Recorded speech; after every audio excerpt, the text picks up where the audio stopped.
So I got the Health and Ancestry 23andMe test, my early Christmas gift. Very excited. Okay, so no food or drink for 30 minutes, which I haven't eaten anything in like an hour. Let me see. Then I will spit in this to this fill line, which I'm feeling quite mucusy. So this is actually a really good time to do so. Let me see. So I'm gonna spit, excuse me. Okay, so yeah, that didn't take me long at all. So I filled it to the line, my disgusting spit. Then it says, close the funnel lid, because there's like some kind of juice in here with like a label on it. So I take it that once I close it, it's gonna pop it. Okay, so close the funnel lid firmly until you hear a loud click. There we go. Oh, yeah, great. There we go. Hold the tube upright, unscrew the funnel from the tube, discard. Okay. So we're gonna take this off, and then there's a cap that goes on top here. Okay, screw it tightly. Shake the cap tube for 5 seconds. Okay, 1, 2, 3, 4, 5. Okay, place the cap tube in the plastic bag containing the absorbent pad, because there's like a piece of fabric in there. I'm already gonna break it. Okay.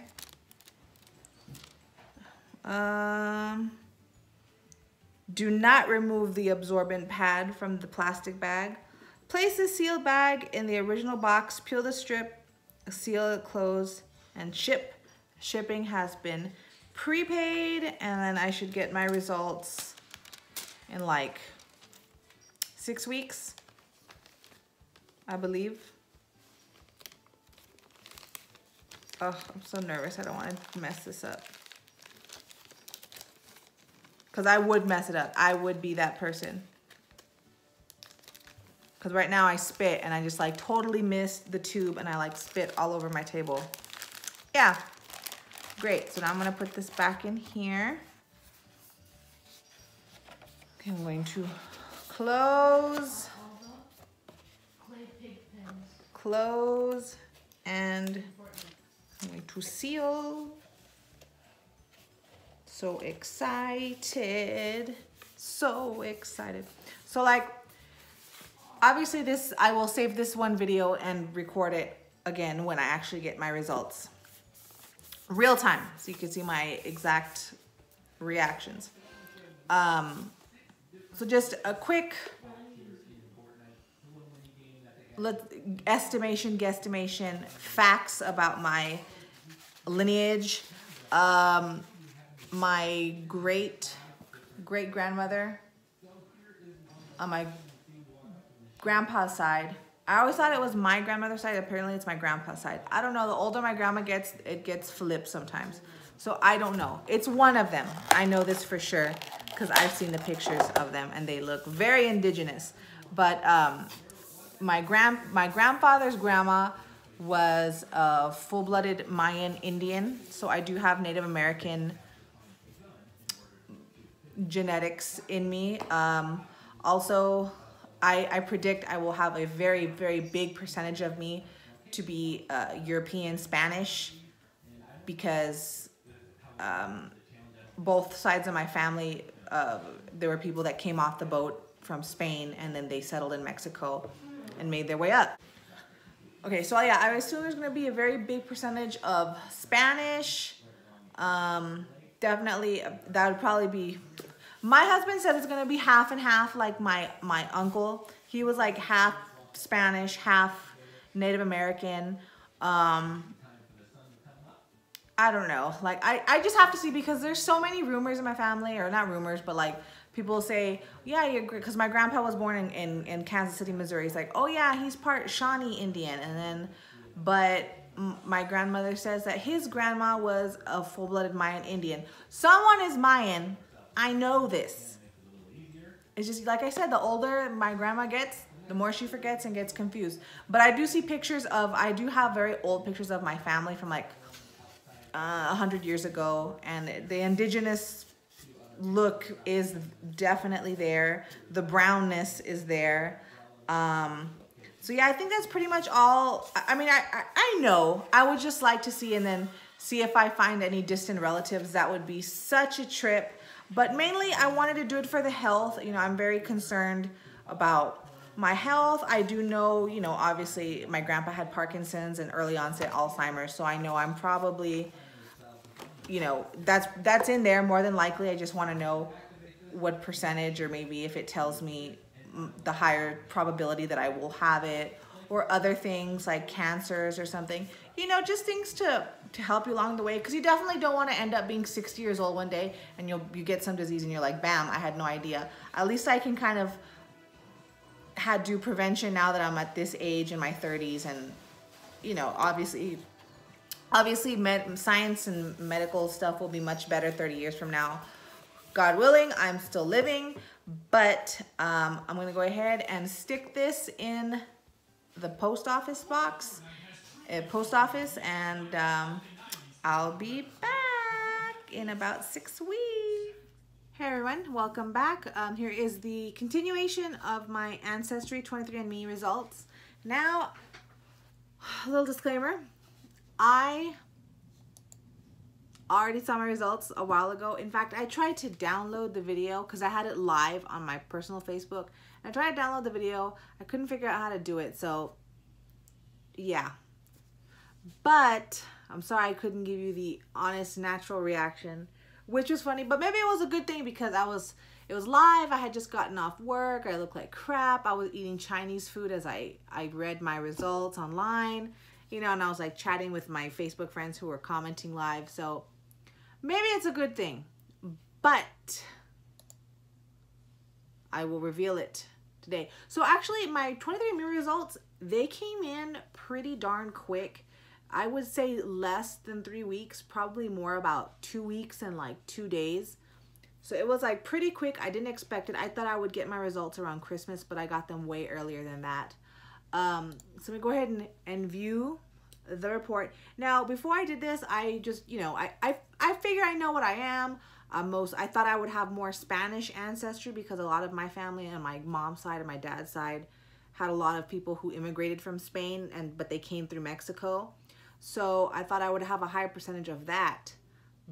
But I'm actually, here's the breakdown here. It says I am 46.3% East Asian and Native American, and I am 42.8% European, 2.3% Western Asian and North African, 2.3% Sub-Saharan African, 0.1% Melanesian, I don't know what that is, and 6.2% unassigned.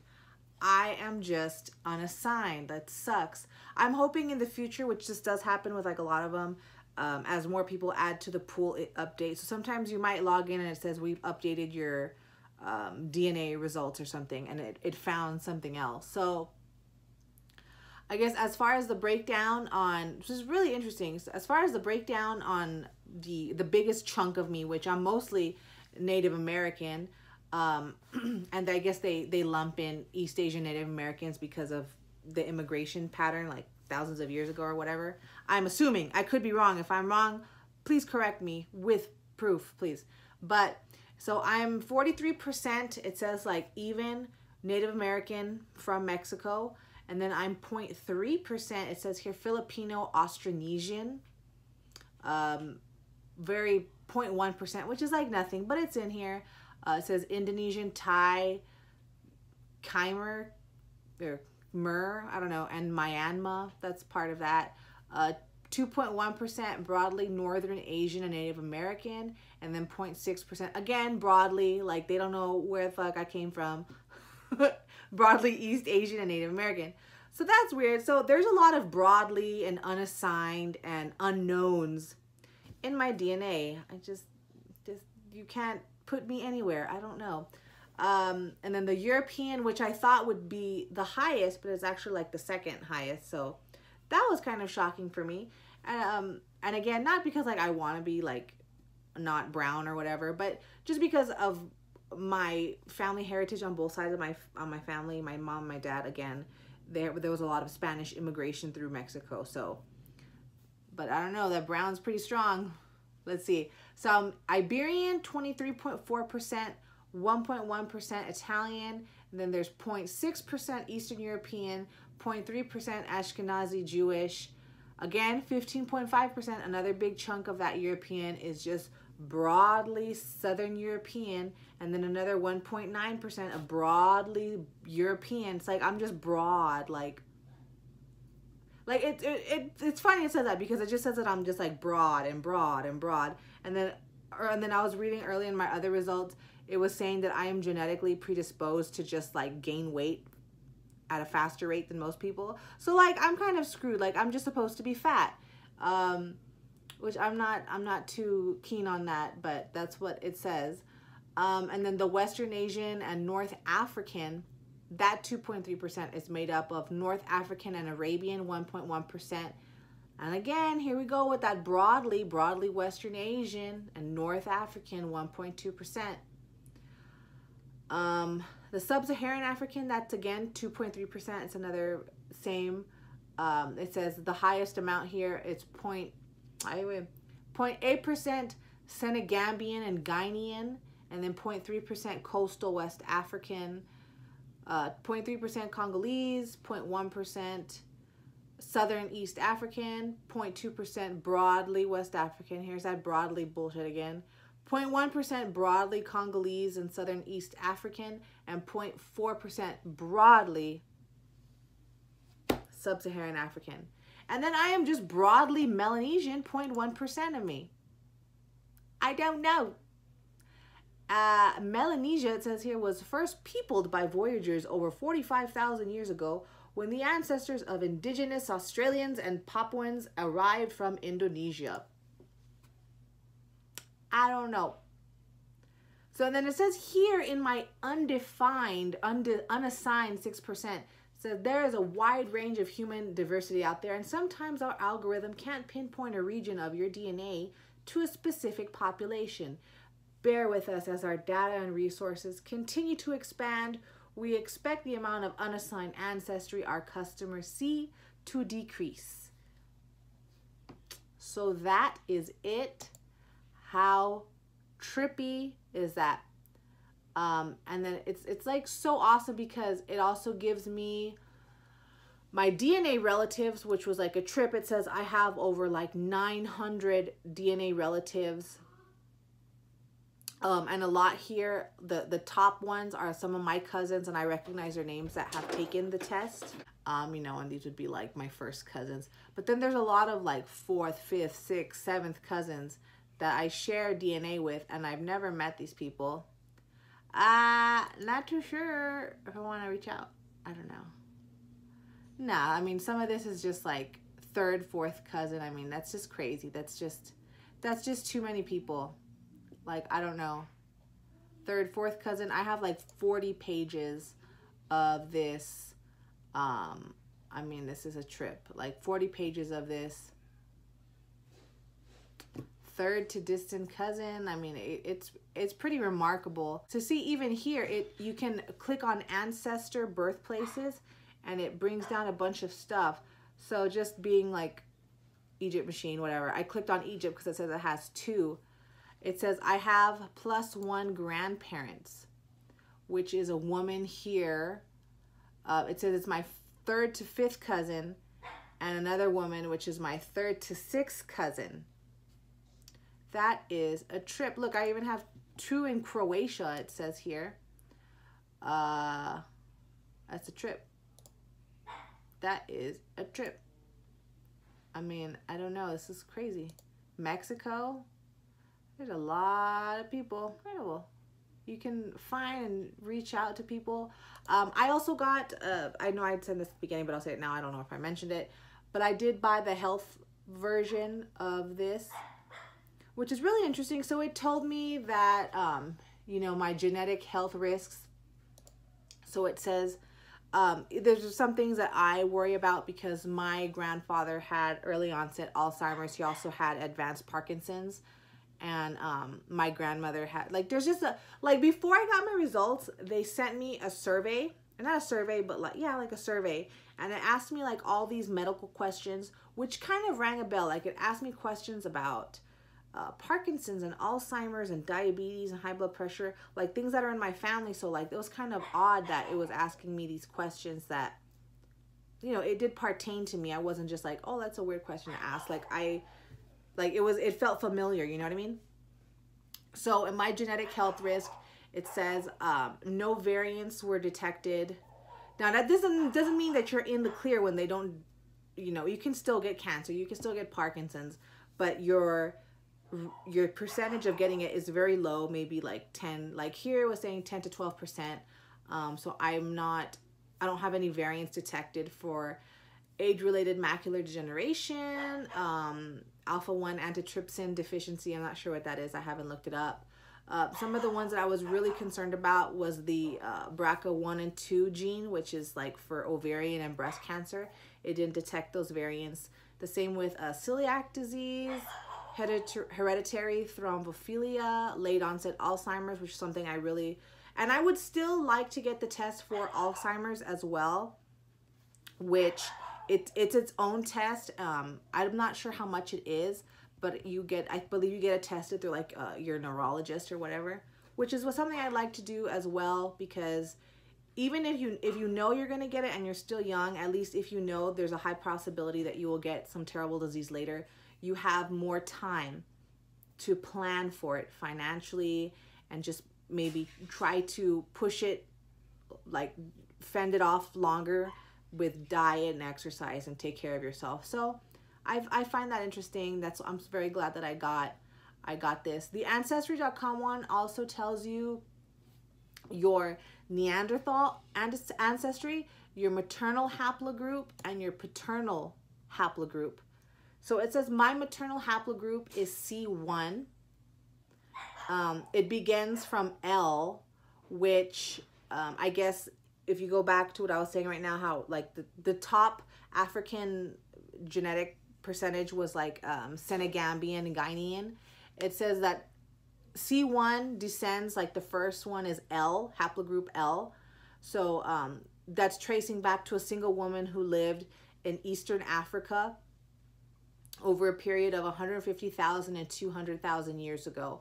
So our branch of C1 that I derive from is from this woman who was from the L group that lived, and I don't know, let me see if you can, oh, I can't turn it around. So like the L looks like it's like on the coast, kind of, like near Madagascar, sort of. So on like the eastern lower, not southern, but it's like kind of in the middle between Africa. So that's really interesting. So it tells you your Neanderthal.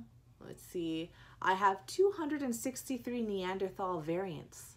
This is less than 67% of 23andMe customers. Amazing. This is interesting. I don't remember reading this. What? So Neander Valley, it's in Germany. Comes from Germany. It says these ancient humans are known as Neanderthals and were named after the site where their bones were first identified in Neander Valley, Germany.